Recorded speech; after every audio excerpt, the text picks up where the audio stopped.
Comment avoir confiance en vous au travail? Aujourd'hui, sur le plan professionnel, vous avez l'impression de ne pas être à la hauteur. Vous vous dites « je ne vais pas y arriver, l'obstacle est trop haut ». Dans cette vidéo, vous allez découvrir 7 points clés pour prendre confiance en soi au travail.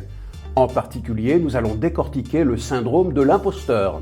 Vous découvrirez des solutions pratiques pour enfin avoir confiance en vous dans le cadre professionnel. Point numéro 1, une distinction importante. Imaginez, on vous dit, la semaine prochaine, tu vas animer une présentation en anglais devant une vingtaine de personnes. Vous paniquez, vous vous imaginez déjà debout devant la salle à essuyer vos mains moites sur votre vêtement. Pourquoi? Parce que votre anglais est médiocre. Cela amène une distinction importante. Il ne faut pas confondre manque de compétences et manque de confiance en soi. Si on a un anglais médiocre, ce n'est pas un manque de confiance en soi, c'est tout simplement un manque de compétences. Le manque de confiance en soi, ce serait quoi? Eh bien, ce serait d'avoir un niveau d'anglais honnête, mais de quand même se laisser submerger par le stress. Alors, quelles sont les solutions? 1. Bien distinguer le manque de compétences et le manque de confiance en soi. 2. S'il s'agit d'un manque de compétences, pas de secret, c'est en travaillant qu'on pourra développer cette compétence. Par exemple, en prenant des cours en ligne, par exemple en regardant chaque jour une sitcom et en répétant les dialogues. 3. S'il s'agit d'un manque de confiance en soi, la solution c'est de faire les choses progressivement. Par exemple, on ne va pas animer du jour au lendemain toute une réunion en anglais. Non, on va commencer par des modules courts sur un sujet qu'on maîtrise bien. Et comme ça, petit à petit, on va gagner en confiance en soi. La confiance est comme un escalier qu'on monte pas à pas. Point numéro 2, le syndrome de l'imposteur. Comment définir le syndrome de l'imposteur? 1. Je fais le boulot. 2. Je ne me sens pas légitime. 3. J'ai peur de me faire démasquer. Le syndrome de l'imposteur peut anéantir des carrières. En effet, si on est victime du syndrome de l'imposteur, difficile d'avoir un ton assuré lors d'un entretien d'embauche, d'un examen professionnel ou d'un oral de concours. Les autodidactes et personnes au profil atypique sont souvent plus frappées par le syndrome de l'imposteur. En un sens, elles ont des complexes par rapport aux profils classiques qui ont suivi des chemins balisés.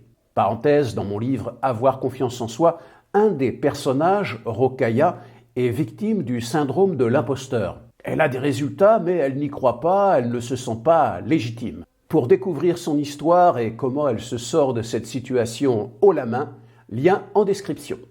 Point numéro 3, ce qui intéresse votre employeur.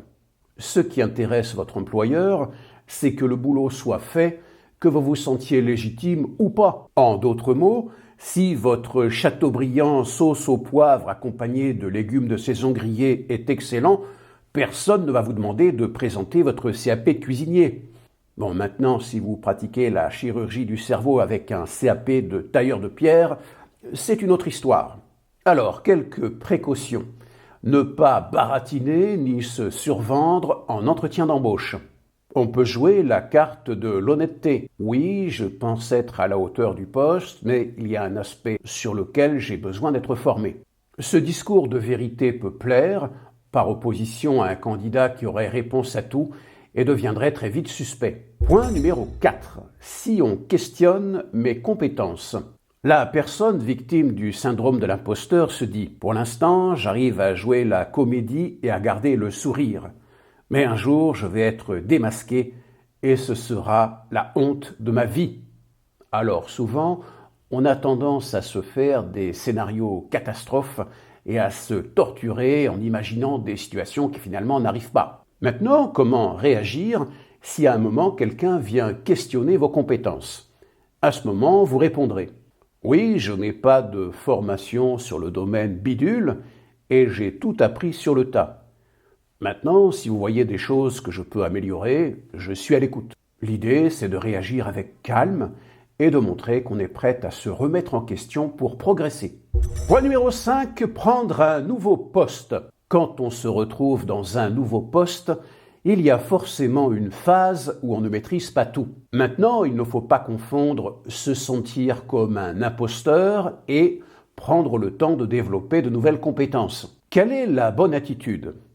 Eh bien, c'est de se dire quelque chose comme « Bon, là, je débute et il y a 20% du poste que je ne maîtrise pas, en particulier sur l'aspect e-commerce.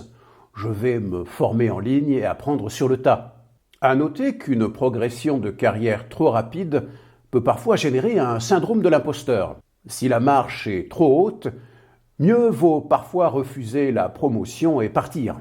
Le recruteur qui s'est trompé en vous choisissant ne va pas sortir du rang et dire « c'est mon erreur, c'est moi qui me suis trompé, autant pour moi ». Cela n'existe pas. Point numéro 6, la tentation de la comparaison. Bien souvent, la personne qui manque de confiance en elle au travail se compare. Elle se compare aux personnes qui l'entourent, sans savoir que ces personnes, elles aussi, peuvent souffrir du syndrome de l'imposteur. Il y a de sacrés acteurs. Elle se compare à une sorte de super professionnel idéalisé qui n'existe pas. Une fois que le rideau est tombé, une fois seul, tout le monde a ses faiblesses, ses moments de doute. Maintenant, on se comparera toujours, c'est humain. Alors, quel est le bon réflexe ?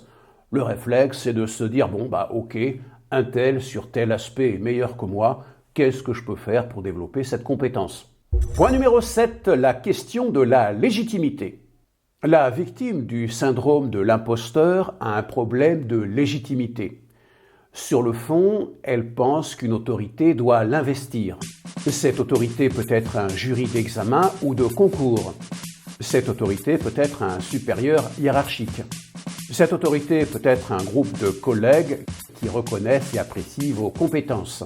En un sens, la personne a besoin d'une permission, un peu comme un enfant qui aurait toujours besoin que ses parents lui tiennent la main. Mais à un moment, il faut prendre la liberté de se dire « je bosse dur, j'ai des résultats, j'ai la légitimité ». On peut même se l'écrire dans un journal intime. Au final, la confiance en soi au travail est plus une question de résultats plutôt que de diplôme, de parcours ou de validation par un tiers. Augmenter sa confiance en soi au travail, c'est d'abord pleinement prendre conscience de sa valeur. Vous voulez développer votre confiance en vous, que ce soit au travail ou dans votre vie personnelle. En suivant le lien en description, vous trouverez mon livre « Avoir confiance en soi » disponible sur Amazon. Au travers du parcours de 4 personnages, vous découvrirez comment développer votre confiance en vous pas à pas, avec bien sûr de l'émotion et une note d'humour.